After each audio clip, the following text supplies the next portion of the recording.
Fuji Natura 1600. The only thing harder than finding this film is pronouncing it.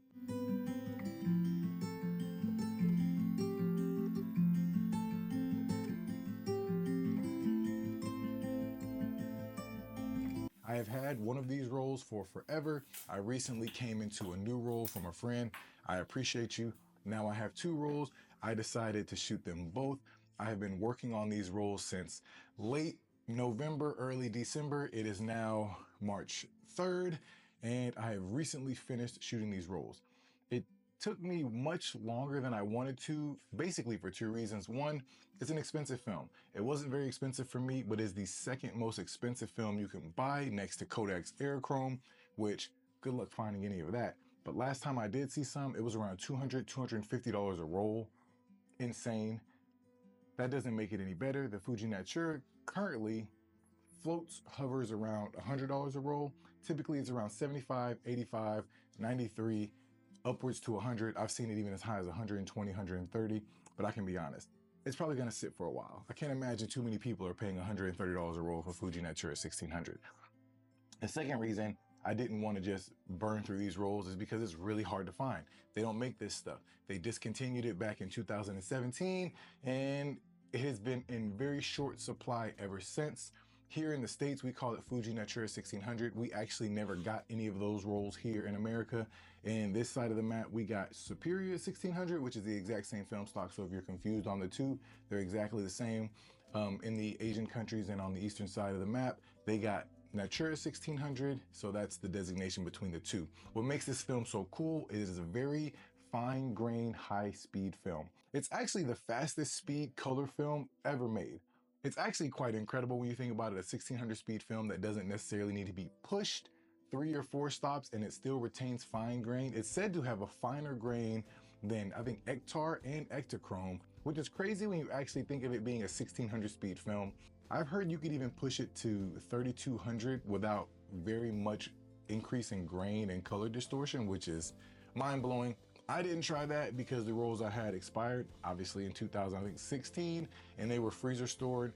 I shot both of my rolls at 800 just to give it a little bit of flexibility. I thought I could pull some of that back a little bit, and I was very happy with how they turned out. Walking you through shooting a few of these rolls with me, we're shooting Fuji Natura 1600. I got a roll of this, so you didn't have to. Oh, that's close.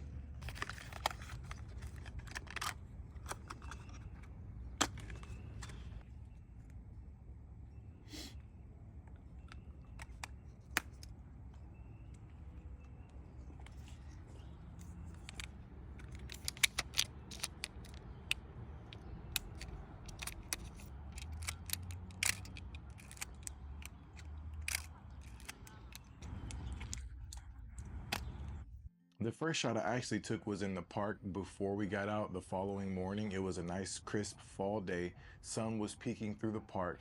I really wanted to see how it would do or how it would render in fall lighting before early morning lighting, and I think the colors held up relatively well. That evening I was walking around Brookside and the sun was going down, and we don't get very pretty sunsets here in Missouri and Kansas, and I happened to see the gas station and the colors were pretty nice, and I figured, hey, it's 800 speed film, it's almost night, this might be the perfect shot, and I think they turned out really well. I'm a very big fan of these. I very much like this image, if we're being honest. It's an image of a stop sign. Haha, cliche, right? Film photographer, stop sign. But I very much like this image because something about it just gives fall vibes. What do the girlies say? It's definitely giving fall vibes. There's leaves on the ground. There's a stop sign almost dead center. The color isn't too intense. The haze rectifies the image very nice to me. The crossing sign in the background gives good contrast. And something about it overall, I was just pleased with how this image came out very much.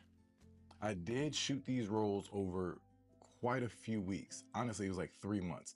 It's funny because if you're looking at the video, all of the, I guess, preview shots all look like the same weather conditions, and it kind of is. Here in Kansas City in the wintertime, almost every day is gloomy, it's kind of foggy.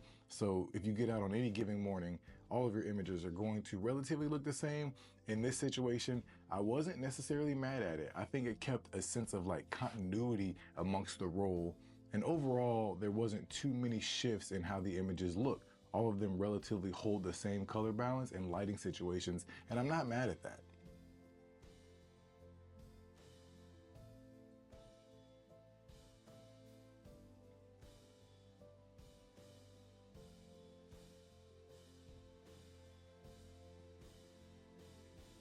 Even stopped by Mildred's, one of my favorite coffee shops, to grab a latte, and while I was inside, you know I had to grab a few shots. These images, they look a little flatter than I thought they would look. That could just be my scan. I could rescan them. Not necessarily super happy, but I don't hate them either.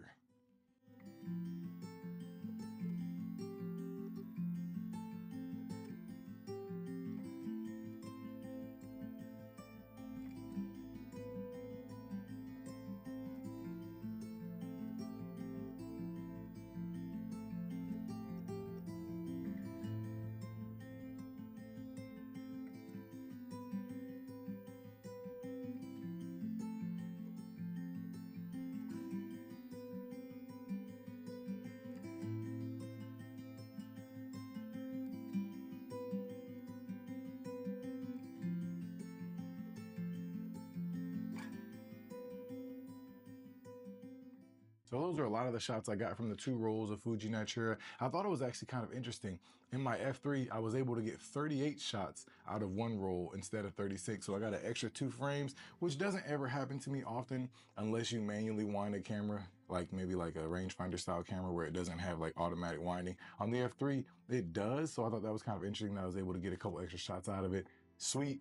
But overall, I like this film very much. Is it worth $100 a roll? I will let you be the determining factor on that. However, if you do decide to pick one up, make sure it's fridge stored or freezer stored, because you do not know the conditions of these film stocks that have been sitting in somebody's basement for a very long time. I do think it's a great film.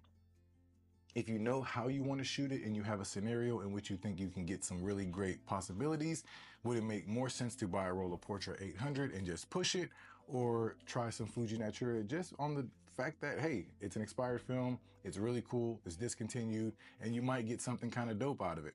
I don't know. But thank you for watching. I appreciate you guys as always. Hit that like button for me, leave a comment.